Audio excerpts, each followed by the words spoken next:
নমস্কার, CNN 24 এর আজকের সংবাদে আমি শিবানী আপনাদের সবাইকে জানাই স্বাগত। প্রথমে দেখে নেব আজকের সংবাদ শিরোনাম। ৬,৯৫৭ কোটি টাকা দিয়ে কাজিরাঙ্গার এলিভেটেড করিডোরের নির্মাণ কাজের শিলান্যাস করলেন প্রধানমন্ত্রী।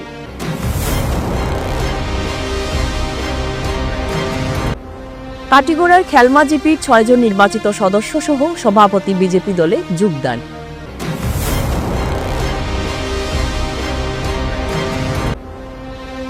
ভারত বাংলা সীমান্তে নজরদারি জোরদার। প্রজাতন্ত্র দিবসকে সামনে রেখে খোয়াই থেকে সিমনা পর্যন্ত রাতভর যৌথ টহল।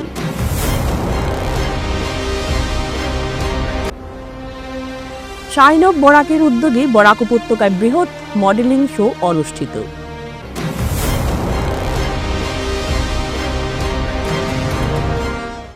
এবারে আজকের বিস্তারিত সংবাদ। ২ বছর আগে কাজিরঙ্গায় কাটানো সময়টি আমার জীবনের বহু বিশেষ অনুভূতির সঙ্গে জড়িয়ে রয়েছে। কাজিরাঙ্গা জাতীয় উদ্যানে রাত্রিযাপনের সুযোগ পেয়েছিলাম এবং পরদিন সকালে হাতি সাফারির মাধ্যমে সেই এলাকার অপরূপ সৌন্দর্য উপভোগ করেছি। অসমে এলেই আমরা আলাদা এক আনন্দ অনুভূত হয়। এই ভূমি বীরের ভূমি। রবিবার কাজিরাঙ্গার এলিভেটেড করিডোরের ভিত্তিপ্রস্তর স্থাপন করে জনসভায় পূর্বে আসার অভিজ্ঞতার কথা স্মরণ করলেন প্রধানমন্ত্রী নরেন্দ্র মোদী।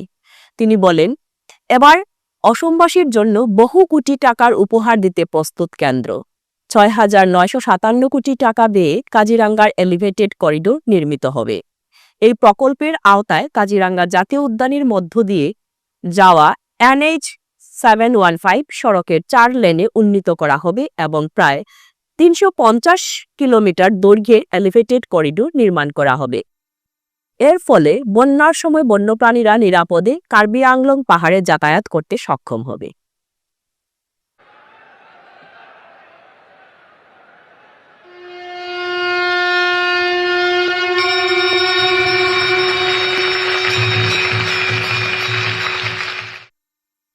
মুখ্যমন্ত্রীর সভা এবং জেলা সভাপতি রূপম সাহার রাত্রিনিবাসের পর পশ্চিম কাটিগড়ায় সাধারণ মানুষের মনে বিজেপি নিয়ে প্রত্যাশা আরও বেড়ে গেছে।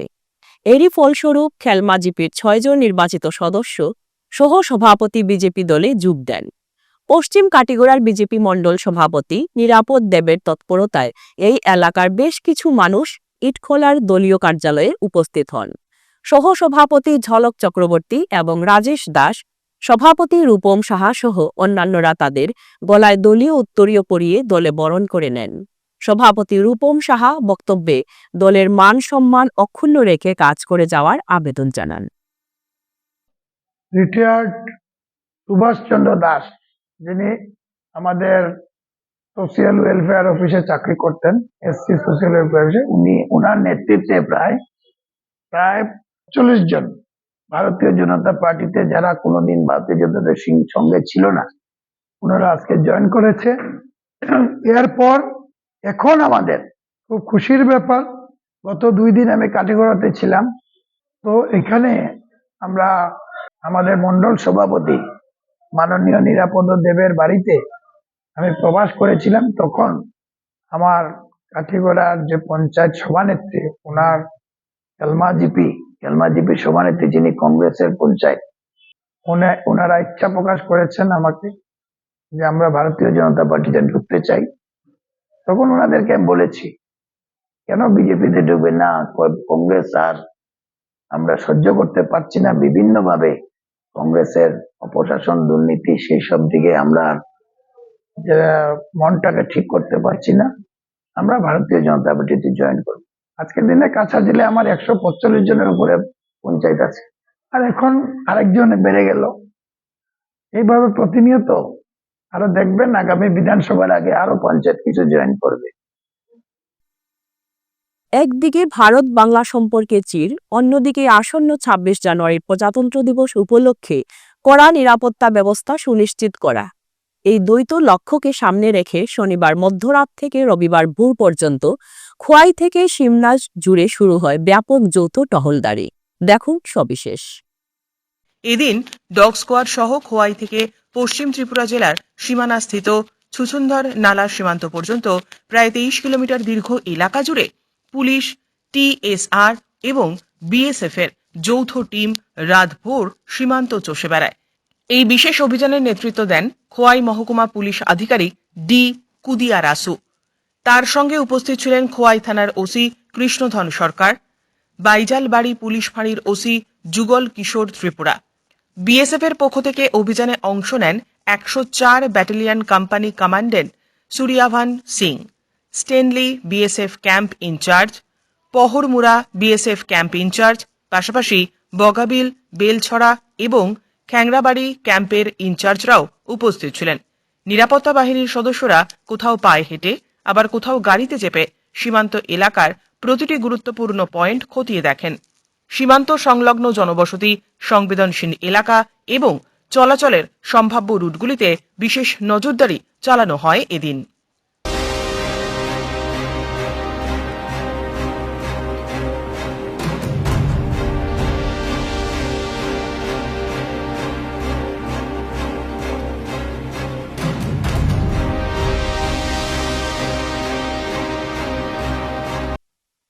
সাই ইভেন্টস অ্যান্ড প্ল্যানারসের সিইও ও প্রতিষ্ঠাতা অমর রাজ আচার্য এক সাংবাদিক সম্মেলনে মিস্টার অ্যান্ড মিসেস শাইন বরাকের ভাবনা ও উদ্দেশ্য তুলে ধরেন। তিনি জানান, এই মঞ্চে কোনো ভাবাগত বাধা নেই এবং সমাজের সব স্তরের মানুষের জন্য এটি উন্মুক্ত।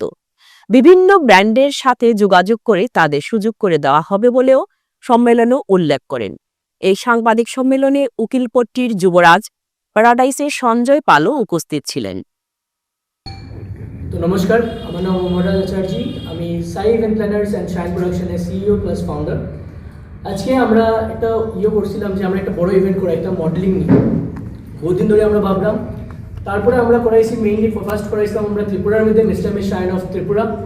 এবার আমরা করাইছি বরাকভ্যালির মধ্যে mister miss shine of Barak season 1, যেটা প্রিমিয়াম কালচারাল মডেলিং ইভেন্ট, যেখানে আপনারা দেখতে পারেন এখানে মধ্যে যারা আসুন সব আমরা উইনার্স।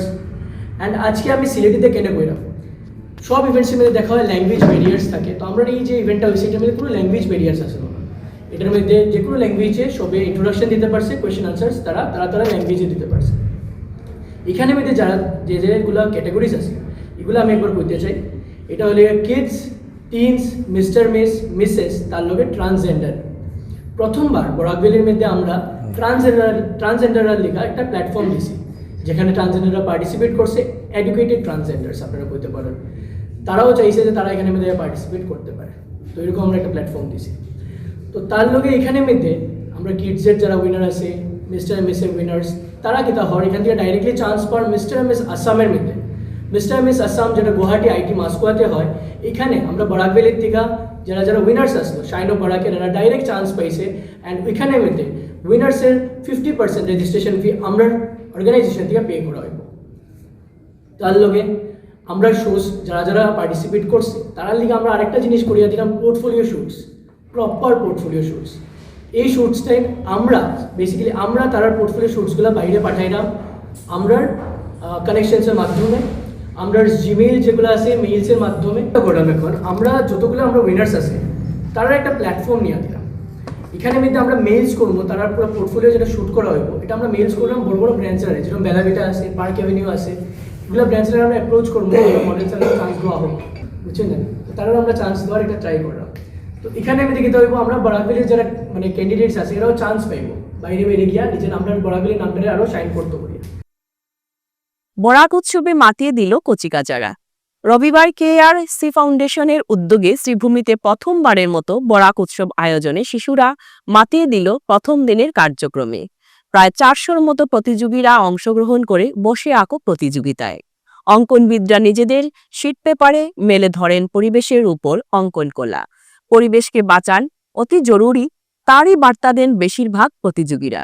এদিকে মঙ্গলদ্বীপ প্রজ্বলন করে বরাক উৎসবের সূচনা করেন বিশিষ্ট ব্যক্তিত্ব তথা সমাজসেবী সুব্রত ভট্টাচার্য। মত ব্যক্ত করতে সুব্রত বাবু বলেন, উত্তর পূর্বাঞ্চলীয় রাজ্যগুলোর মধ্যে আঞ্চলিক সংহতি তথা জনগণের মধ্যে দৃঢ় সম্পর্ক গড়ার লক্ষ্যে বরাক উৎসব আয়োজন করা হয়েছে। তার জন্য আয়োজক সংগঠনকে RC ফাউন্ডেশন কর্মকর্তাদের সাধুবাদ দিতে হয়। সংগঠনের উত্তরোত্তর শ্রীবৃদ্ধি কামনা করেন তিনি।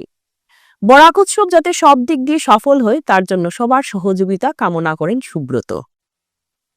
অসিত দত্ত, দীপুদা, কর্মকর্তা, পুরো কমিশনার শ্রীমতী ছন্দা রায় সিংহ, বিশিষ্ট সাংবাদিক সকলের প্রতি শুভেচ্ছা এবং অভিনন্দন জানাচ্ছি। অঙ্কন প্রতিযোগিতা সহ আরও অন্যান্য প্রতিযোগিতামূলক অনুষ্ঠান এবং অন্য যে সমস্ত আঙ্গিনা আছে এই উৎসবে আমি আশা প্রকাশ করব অত্যন্ত সুন্দরভাবে তা উদযাপিত হবে। আয়োজকদের পক্ষ থেকে বলা হয়েছে যে এটা প্রথমবারের মতো এখানে আয়োজিত হচ্ছে। এই শ্রীভূমি শহর বা বিগত দিনের করিমগঞ্জ শহর সাংস্কৃতিক দিক থেকে অত্যন্ত উর্বর। এক সময়ে সম্পূর্ণ বরাক উপত্যকাকে সাহিত্য সংস্কৃতির ক্ষেত্রে এই শহর পথ দেখিয়ে এসেছে। আজ শিলচর জেল রোডের চিলড্রেন পার্কে লিটল প্লেয়ার স্কুলের উদ্যোগে প্রজাতন্ত্র দিবস উপলক্ষে এক বিরাট আকারের অঙ্কন প্রতিযোগিতা অনুষ্ঠিত হয়। এই প্রতিযোগিতায় ক্লাস কেজি থেকে ক্লাস 12 পর্যন্ত ছাত্রছাত্রীরা যোগদান করেছিল। প্রতিযোগিতার বিষয় ছিল প্রজাতন্ত্র বিষয় নিয়ে চিত্র অঙ্কন। অভিভাবকদের মধ্যেও ছিল বিভিন্ন ধরনের প্রতিযোগিতা। প্রতিযোগিতা শেষ হওয়ার পর প্রত্যেক ছাত্রছাত্রীদেরকে যোগদানের জন্য শংসাপত্র দেওয়া হয়। পরে আমন্ত্রিত অতিথিরা বিভিন্ন বিভাগের প্রতিযোগিতার বিজয়ীদের হাতে শংসাপত্র ও ট্রফি তুলে দেন। এই অনুষ্ঠানে অতিথিদের মধ্যে উপস্থিত ছিলেন সমাজসেবী স্বর্ণালী চৌধুরী, অধ্যক্ষ হেমন্ত বোরা, রসরাজ দাস প্রমুখ।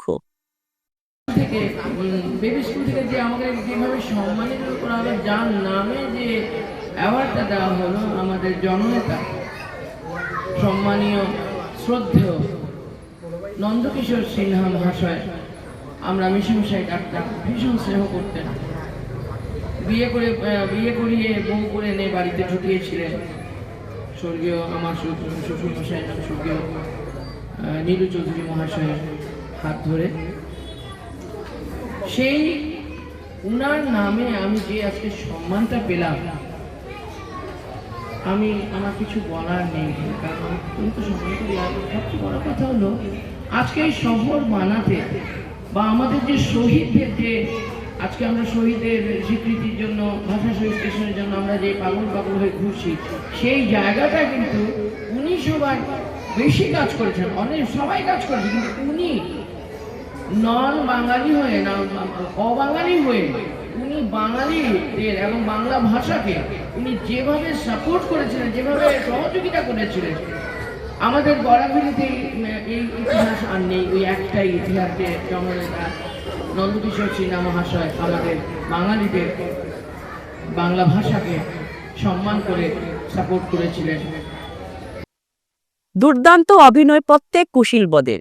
বিশেষ করে রাজ কাপুরের জোকার চরিত্রে কৌস্তব চক্রবর্তীর অভিনয় দর্শকদের হৃদয়ে ব্যাপক নাড়া দেয়। দুঃখ কষ্ট উপেক্ষা করে নিজের পুরো জীবনটা উৎসর্গ করে দিয়েছিলেন অন্যের আমোদনের জন্য। তারই বিশেষ দিক তুলে দেন জোকার খ্যাত কৌস্তব। দেখুন সবিশেষ। একসময় জোকারের অভিনয়ের জন্য নিজের স্ত্রীকে ছেড়ে চলে যায়। তা সত্ত্বেও তিনি তার লক্ষ্য থেকে বিচ্যুত হননি। ঘাত প্রতিঘাতের মধ্যে জীবন অতিবাহিত করতে গিয়ে একসময় জীবনসঙ্গিনী হিসাবে তার জীবনে এক মহিলার আবির্ভাব ঘটে। পরবর্তীতে সে যখন তাকে ছেড়ে চলে যায়, এমনকি আদরের মেয়ে তাকে ছেড়ে পরপারে চলে যায়। এই উদ্ভব পরিস্থিতিতে জোকারের কাজ ছেড়ে দেওয়ার সংকল্প নেন তিনি। কিন্তু পরপারে চলে যাওয়া নিজের মেয়ের জীবন অতিবাহিত করার কিছু টিপস দিলে মেয়ের কথায় অনুপ্রাণিত হয়ে পুনরায় জোকারের কাজে নিয়োজিত হন। শুরু থেকে শেষ পর্যন্ত জোকারের চরিত্রে কৌস্তব চক্রবর্তীর অভিনয় চুটিয়ে উপভোগ করেন নাট্যপ্রেমীরা। শিশুশিল্পী অহনা দেব, আয়ুষ দেব সহ ঋত দেব, অনিন্দিতা দাস, সৌরভ ঘোষাল সহ অন্যান্যদের অভিনয় সবার হৃদয় বাড়তি আনন্দ দেয়। যেহেতু শ্রীভূমির অন্যতম নাট্য সংগঠন রংমশাল আয়োজিত দুদিনের নাট্য উৎসবের সূচনা হয় 17 জানুয়ারি শনিবার। নাট্য সংস্কৃতি অতিথিদের আলোচনার পর এদিন প্রথম নাটক মঞ্চস্থ হয় শোম্যান। মহান অভিনেতা রাজ কাপুরের জীবনের ওপর অবলম্বন করে নাটক উপস্থাপন করেন ত্রিপুরা ধর্মনগর থেকে আগত ইচ্ছেডানা নাট্য সংগঠনের শিল্পীরা। মূলত আমরা আমাদের এই রংমশাল নাট্য সংস্থাটা খুব বেশি দিনের নয়, 2 বছর 3 বছরের আমাদের এই সংস্থা। গত বছর আমরা এইভাবে একটি নাট্য উৎসব আয়োজন করেছি। আমাদের 5 বছর তারপর গত বছরও আমরা এইভাবে নাট্য উৎসব করেছি। নাটকের প্রতি আমাদের প্রতি বছরই আমরা নাটকের উৎসব করে থাকি। বরাক উপত্যকা, আসাম ভ্যালি কিংবা পশ্চিমবঙ্গ, গত বছরও ছিল ত্রিপুরার থেকে আমরা নাট্য দলরা আসেন, এসে তাদের নাটক সেরা নাটক মঞ্চস্থ করেন। তার জন্য আমরা যারা আসেন তাদেরকে আমরা ধন্যবাদ জানাই এবং তাদের কৃতজ্ঞ।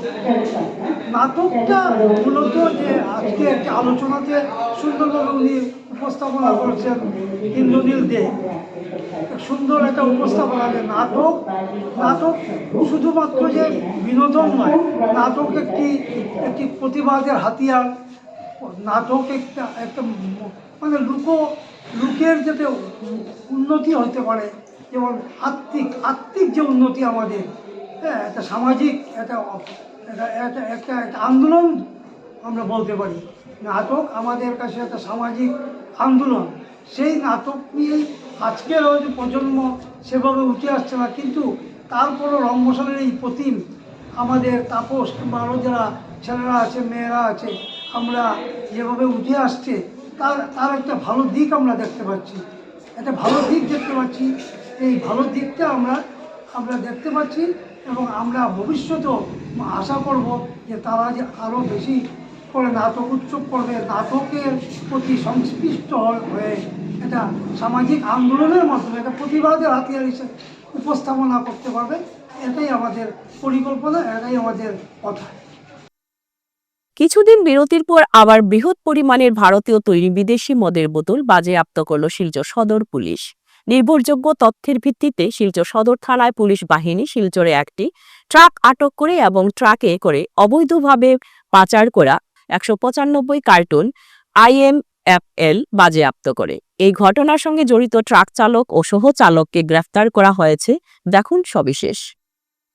রবিবার কাছাড়ের অতিরিক্ত পুলিশ সুপার সুব্রত সেন জানান, নির্ভরযোগ্য তথ্যের ভিত্তিতে গতকাল মেঘালয় থেকে মিজোরামে বিপুল পরিমাণ মদ অবৈধভাবে পাচারের খবর পেয়ে শিলচর ফাটক বাজারে একটি ট্রাক আটক করা হয়।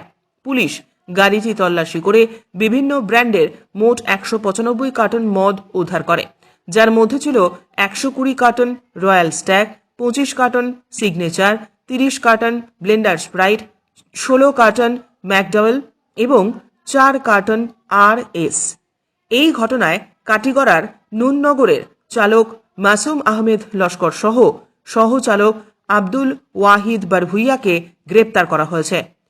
শিলচর পুলিশ এদের বিরুদ্ধে আইনি ব্যবস্থা নিতে তদন্ত অব্যাহত রেখেছে বলে জানান তিনি। বিরুদ্ধে কাছাৰ আৰক্ষী তৎপৰ হৈ আছে। যোৱাকালি আমি এটা বিশেষ সূত্ৰে খবৰ পাইছিলোঁ যে কিছু দুষ্ট চক্ৰই মেঘালয়ত নিৰ্মিত মদ, যিটোত লেখা আছিলে যে চেল ফৰ মেঘালয় অনলি, সেই ১৯৫ কাৰ্টুন মদ তেওঁলোকে কঢ়িয়াই লৈ আহিছিলে গাড়ীৰ AS26AC 0429। এই গাড়ীখন মেঘালয়ৰ পৰা ডিমা হাছাওৰ থ্ৰুৰে আমাৰ কাছাৰ জিলাৰ মাজেৰে তেওঁলোকে লৈ যাব বিচাৰি আছিলে মিজোৰামলৈকে। আৰু আমাৰ যিটো টাউন ব্ৰাঞ্চ আছে তেওঁলোকে ইতিমধ্যে খবৰ পাই গৈছিলে আৰু এই গাড়ীখনক আমাৰ শিলচৰ চহৰত মাজমজিয়াত থকা ফাটক বাজাৰ এৰিয়াত সেই গাড়ীখন ইণ্টাৰচেপ্ট কৰা হৈছিলে আৰু এই গাড়ীখনৰ পৰা ১৯৫ কাৰ্টুন অবৈধ মদ জব্দ কৰা হৈছে। আৰু ইতিমধ্যে মাসুম আহমেদ লস্কর আৰু আব্দুল ওয়াহিদ বৰভুইয়া এই দুজন ব্যক্তিক ইতিমধ্যে গ্ৰেপ্তাৰ কৰা হৈছে আৰু এই সন্দৰ্ভত গোচৰ ৰুজু কৰা হৈছে আৰু ইয়াৰ ইনভেষ্টিগেশ্যন চলি আছে। বজাৰ মূল্য কেইবা লাখ টকা হ'ব, এইটোৰ প্ৰায় ২০-২৫ লাখ টকামান হ'ব। গোটা বছর ধরে ব্যবসাসহ বিভিন্ন ব্যস্ততায় সামাজিকভাবে যোগাযোগ অনেকটাই বিচ্ছিন্ন হয়ে যায়। এই অবস্থায় নিজেদের মধ্যে সম্প্রীতিকে মজবুত করে রাখার জন্য গত বেশ কয়েক বছর ধরে শিলচরে বরাকবাসীর প্রবাসী মারোয়ারিরা আয়োজন করছেন ক্রিকেট খেলার। বিভিন্ন বয়সের নারী পুরুষদের মধ্যে টিম বানিয়ে প্রায় পক্ষকাল ধরে চলে এই উৎসব। উৎসবের শেষ দিন অর্থাৎ রবিবার প্রতিযোগিতার 4টি বিভাগের ক্রিকেটের ফাইনাল খেলা অনুষ্ঠিত হয়। ইন্ডিয়া ক্লাব মাঠে আয়োজিত এই ফাইনাল খেলায় আনন্দ উৎসাহ ছিল চোখে পড়ার মতো। সকাল থেকে বিকেল অবধি বিভিন্ন বয়সের নারী পুরুষেরা এই আনন্দ নিতে দেখা গেছে। করছি আমরা কিছু 12-13 বন্ধু স্টার্টিং করছিলাম আজকে থেকে 10 বছর আগে। এক বছর লাস্ট ইয়ার স্কিপ হয়েছিল, তো এটা এমপিএল সিজন 9 চলছে এখন। আর আমরা মেইন উদ্দেশ্য হইলো যে আমরা মারওয়াড়ি ইউথস এর ভিতরে একটু স্টার্টিং থেকে স্পোর্টস কালচার লইয়া অত জাগরুকতা আসলো না, আর ইয়াং গুলা মানে বেশি ভাগ স্পোর্টসে অত ইন্টারেস্ট দেখাইতো না। তো দ্যাট ওয়াজ দ্য রিজন আমরা টুর্নামেন্টটা স্টার্ট করছিলাম। প্রথম আমরা স্টার্ট করছিলাম অনলি ছেলেদের জন্য, পরে আস্তে আস্তে এজ আওয়ার সিজন প্রসিডেড 1 2 3 4 করতে করতে আজকে আমরা 9th সিজন চলে। তো আমরা এখানে এখন কিডস এর, উইমেন এর আর বেশক মানুষের যারা 45 প্লাস এজ হয়ে গেছে তারাও এখানেও ক্রিকেট খেলে। মেজর আমরা মকসদ হইলো যে আমরা পুরা সমাজ একজুট হইতাম এখানে, আর এক দুসরার লগে দেখা দেখি করতাম, একটা কার্নিভালের মতন এনজয় করতাম, একটা গেট টুগেদার করতাম, মিলন সমারোহের মতন একটা আমরা কনসেপ্ট থাকে প্রত্যেক তেওহার প্রত্যেক ফেস্টিভ্যালের জন্য। এইটাও একটা ক্রিকেট আমরা একটা ফেস্টিভ্যালের রূপে মানাই, একটা তেওহারের রূপে মানাই, আর সব একজুট হইয়া 10-15 দিন ফুর্তি করি, মজা করি। দ্যাটস মেইন উদ্দেশ্য আমরা। আর বাচ্চারা এটা আজকে 10 বছর 2015 এর সিজন 1 খেলা গেছিল। এই বছর আজকে 4 জানুয়ারি থেকে স্টার্ট হয়েছিল, আজকে 18 জানুয়ারি গ্র্যান্ড ফিনালে আছে। 4টা ফাইনাল হইব, একটা কিডস এর, একটা উইমেনের, একটা নর্মাল ম্যান টুর্নামেন্ট, আর একটা ওয়েসাকে এজেড যা ভেটারান্স 45 প্লাস আছে তারা। আজকের সংবাদ এ পর্যন্তই। নমস্কার।